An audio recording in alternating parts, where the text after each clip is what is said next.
Oh, hi. I'm Jen, and welcome to our podcast studio. This is the studio that Sean and I use for our Safety, Scissors, and Duct Tape podcasts. We're not doing a podcast today. This is actually a Tappy Talk. My Tappy Talk release days are Wednesdays, and this year it happened to fall on Veterans Day. So I thought we'd do something extra special. Sean is an Army veteran. Hello. And so I decided that he was really, really wonderful and agreed to do this interview where I'm going to ask him questions and he's going to let you guys know all about what it was like to be in the Army and how he dealt with things that could have prevented him from being a tap dancer, and now today how he is a tap dancer. So that's the summary, but let's get into the details.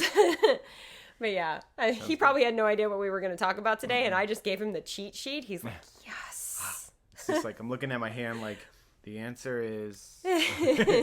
No, I'm really excited. Yeah, usually if we have a Q&A on this channel, he moderates and I answer the questions. But today it's flipped around because I am so proud of you for the work that you did as an Army soldier. And I'm really proud that, yeah.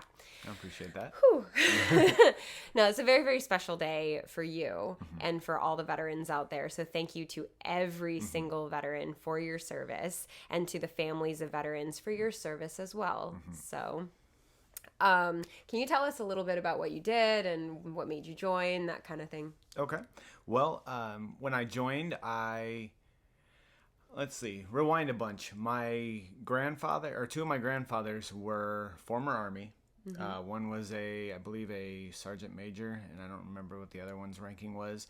Both of them outranked me at the end of everything outside and inside the military. But so they passed away when I was younger. But growing up, I remembered them talking about it and how proud they were to be a soldier, to be Army, and I always loved that. And as I got older, I kind of got away from it, and I was like, okay, I'm going to do this. And then I got into the regular, I'm going to work jobs and just work, and never really finding what I loved and what I wanted. And fast forward years later, I got the opportunity. I decided to go talk to a recruiter. And I was like, man, I'm in my mid-20s. I'm going to be too old. They're not going to want me. And it turns out the Army will take you up to 42, just so you know. But no, they were like, hey, why don't you go ahead? It was like a Monday late afternoon. They're like, why don't you go ahead and go take the ASVAB, see how you do. That's an aptitude test to determine like your skill set and interests and stuff. It basically is an intelligence test. You can tell I passed. You already failed. But no, basically what it does is it has stuff like it'll show you a screwdriver and it'll give you a list of them and it'll say, what is this tool? And you're like, a hammer. But it gives you options. So it's pretty cool. So I was like, all right. So I went and took it. And when I got done, they handed me an envelope that had all my answers and my score. And they were like, do not look at it. Hand it to your recruiter. I was like, all right. So I got in the car and I called my recruiter. I was like, hey, I'm going to be back. Are you guys going to be there? And she was like, open it. I was like, but the lady at the office told me not to. And she's like, she doesn't run your life. And I was like, okay, well. So she's like, but if you sign that paperwork, we do. I was like, okay. So I opened it and I scored extremely high. And I got a job as an analyst. So my MOS was basically an analyst in the Army. So I went through basic. I was going through that. Fast forward a little bit, I actually got injured. This is the part that I knew. I didn't know any of that. Actually, I'm sitting here like, really? She told you to open it? Yeah, they were like, we always have them open it. So I was like, okay. It was. So how did you get injured? I was I was helping out on a ruck march, and what is a ruck march? A ruck march is basically a hike for people that are in basic. I was done with everything I needed to, and I was there was a big old pink eye epidemic that was going on, and they needed help at different things. And so I was like, all right, cool, I'll help out. I'll do this. The kid behind me was walking, and he got lightheaded, passed out, fell into the back of my knee. All his weight, all my weight, down. And were you in basic, or you were a soldier at that point? You were out of basic, but you were helping out with basic? Yes, I was like basically completed with everything. I was just waiting for all my duty station stuff and things like that. So, the kid fell into me, and I got an upper plateau tibial fracture, which for those of you that don't know, your bone has like two big ends, and I cracked the bone, like the big part of the bone. Does that make sense? Just under the kneecap. Yes, just that under the bone. kneecap, just like that giant part of the tibia. And I fractured that, and I damaged a ligament.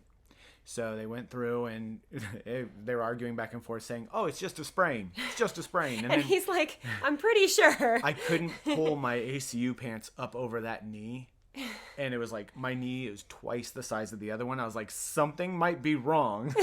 And so they sent me over to go get an MRI and an x-ray. It turns out I had the fracture and everything. And then they found out that I had damaged a ligament also. So after a lot of craziness and long drawn out rehab and everything, they decided that my knee injury was permanent and I was not fit for service at that point. So you were medically discharged? Yes.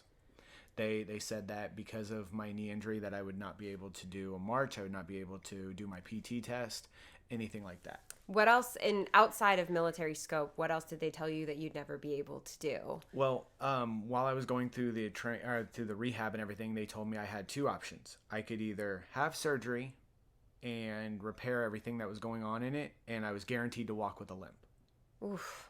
Or I could let it heal naturally and hope to not have a limp. I would definitely go with hope. they were like the not surgery option is a lot longer, a lot harder, and then that would have also delayed me getting out because of like I would have to restart over my AIT and all that stuff. Mm-hmm. So they were like, you can either have the surgery and then in a couple weeks once you're healed, then we'll bring you back, see how you evaluate, or we can go ahead and just medically discharge you and let you heal on your own after you heal, medically discharge you. So at that point, I opted to not have surgery because when someone tells you you're guaranteed to walk with a limp or need a cane for the rest of your life, or you can take a chance, I'm going to take that chance. And, every day I wonder if I made the right choice, but in my heart, I believe that I made the right decision to protect myself. And what I felt like my healing was a lot better than them just screwing a couple plates in there and calling it a day. Yeah. So what does this have to do with tap dance? Mm-hmm. Is a good question that you guys are probably asking is why is this on the tap dance channel? Mm-hmm. You are a professional tap dancer now. Mm-hmm. He's in Noise Complaint, my company. It's how we met, mm-hmm. honestly. And you've been tap dancing for 4 years now? About 4 years, yeah. Yeah, 4 years. Mm-hmm. And that's something that you've always wanted to do, right? Mm-hmm. You have a celebrity tap dancer that is like I want to be him when I grow up. Who is it again? I grew up and I saw this person tap dance and I was blown away. It's Dule Hill. A lot of people don't know who he was. He was on The Cosby Show. He was on Psych. So he's been on a lot of different TV shows and movies. He's a phenomenal tap dancer. Yeah, he is. Absolutely phenomenal. And when, I thought he was lying to me when he told me he wanted to be a tap dancer. I thought he was just trying to butter me up because he wanted con passes.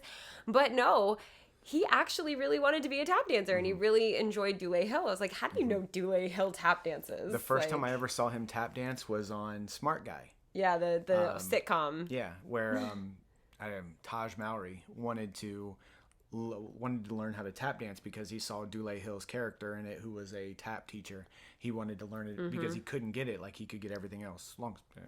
Yeah, but Dule Hill is your tap inspiration. Mm-hmm. Every tap dancer has a tap inspiration. But why I really wanted to put that together is because I know that you were told that you wouldn't really be able to walk normally. Mm-hmm. I know that you were told that you definitely wouldn't be able to dance. Mm-hmm. And that was because of the injury that you sustained in the Army. Mm-hmm.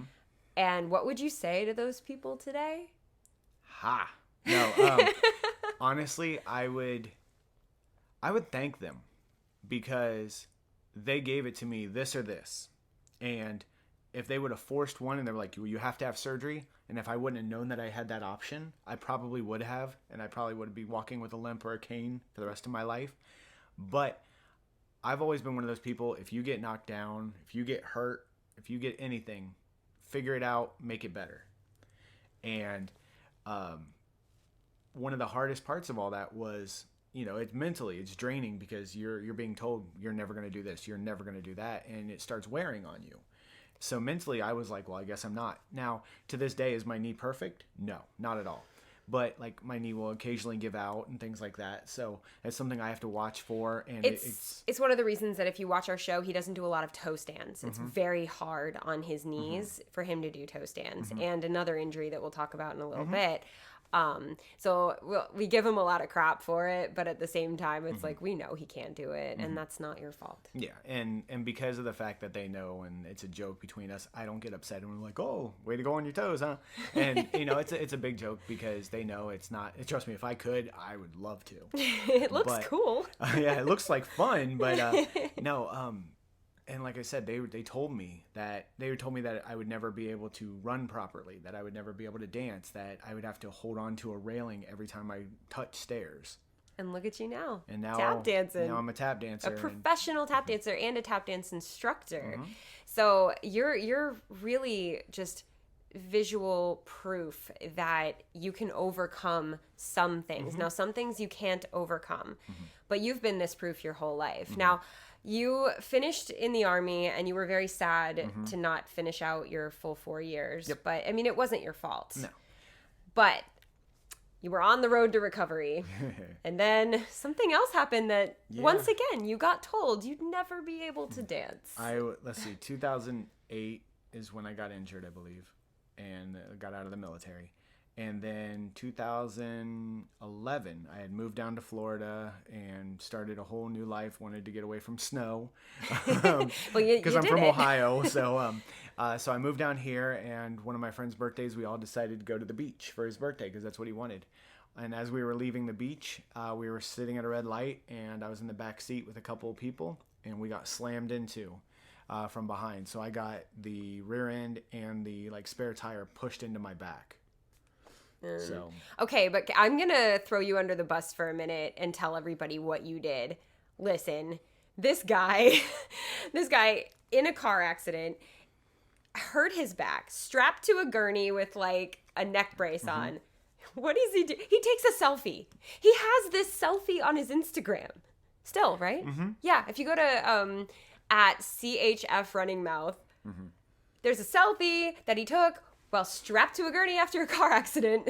And the best part is my arms are strapped right here. So I literally am like this, and I take it. The paramedic looks over and goes, "Did you just take a picture?" I said, "What?" I'm so mad at you. And he looked at me and goes, "Did you take a picture?" I was like, "I'm sorry, what?" And he's like, "Never mind." Oh my God.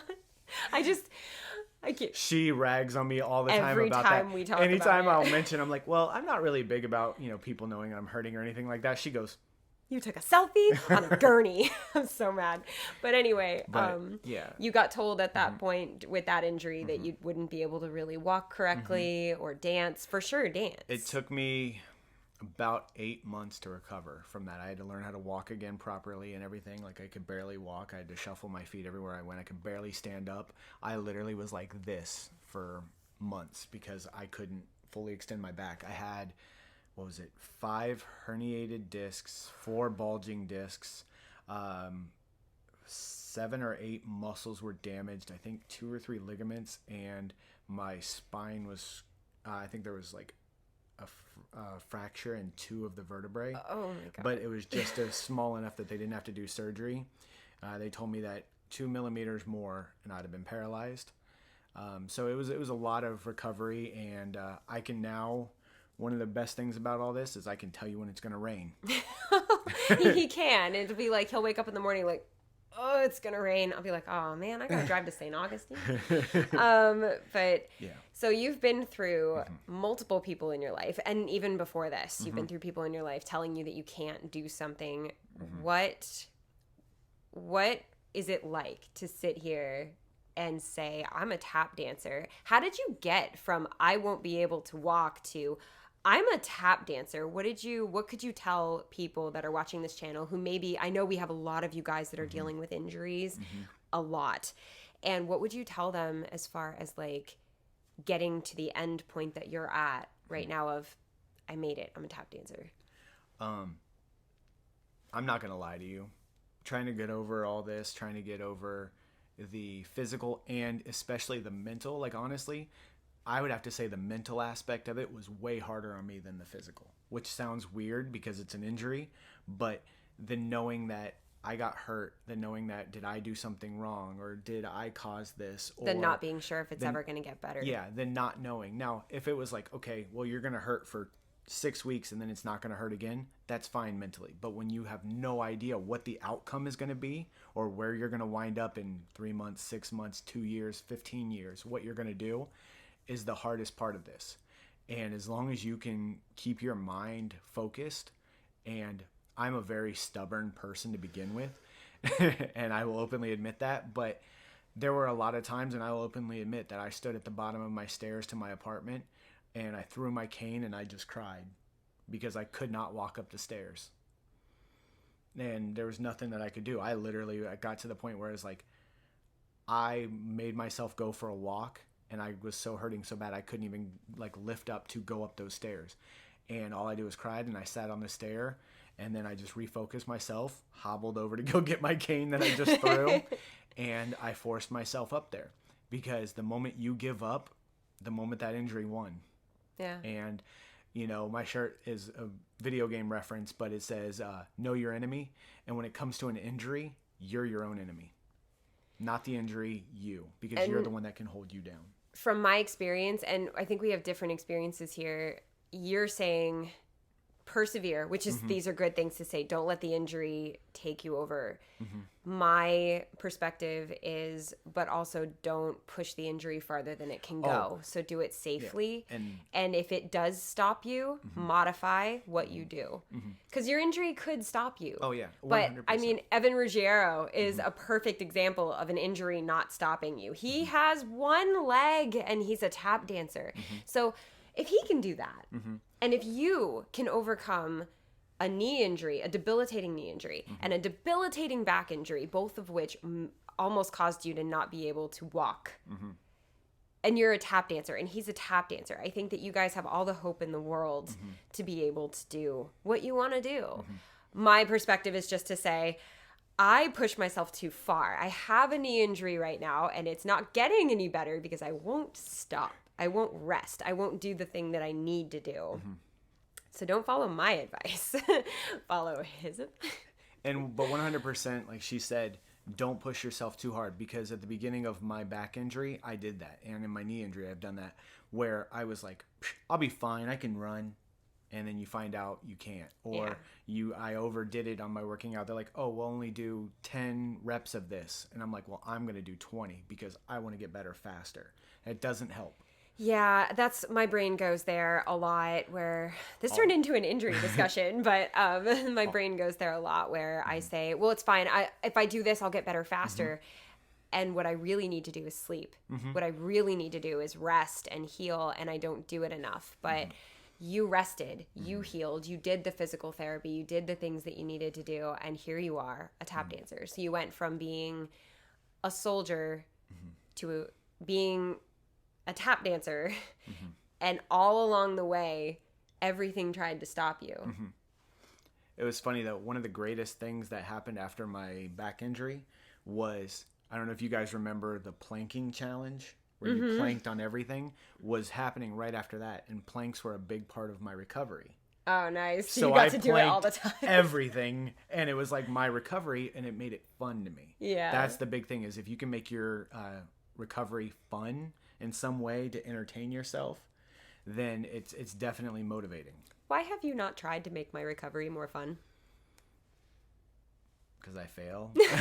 No, I don't know. But we'll have to make that more fun. But no, but that's the thing, is if you can find someone that's willing to work with you at your pace, or have a certain music on that you think is funny, or I did the thing where I'd put on a song and that I hated, and if I could get done with all of my therapy, I could turn that song off.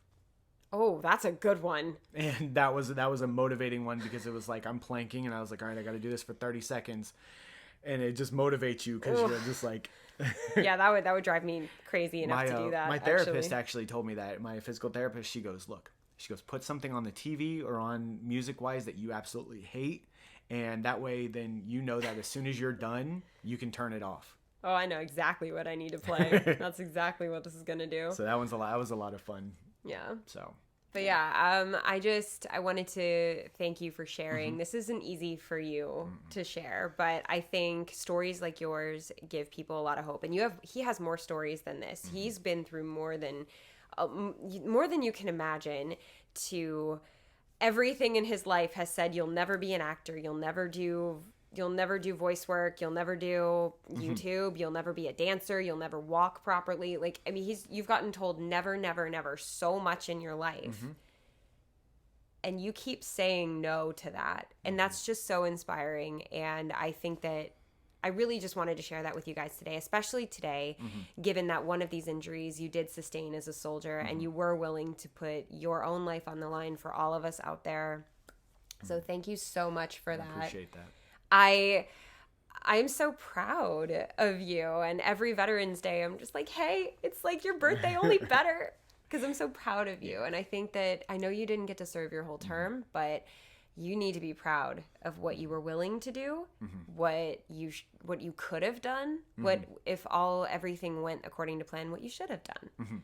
But life doesn't work out the way we think it will. And quite honestly, if you did get to serve out your full 4 years, I wouldn't have your obnoxious butt in my company. So I'm really grateful. I mean, I'm not grateful for your injury, but you know what I mean. I'm grateful to have you in the company and in my life and on this channel. So I probably would have served out my 20 years. Yeah. Honestly, and I would have been stuck in because you liked it. Yeah, I absolutely loved the mentality. I loved the lifestyle. I loved everything about it. And I just got hurt.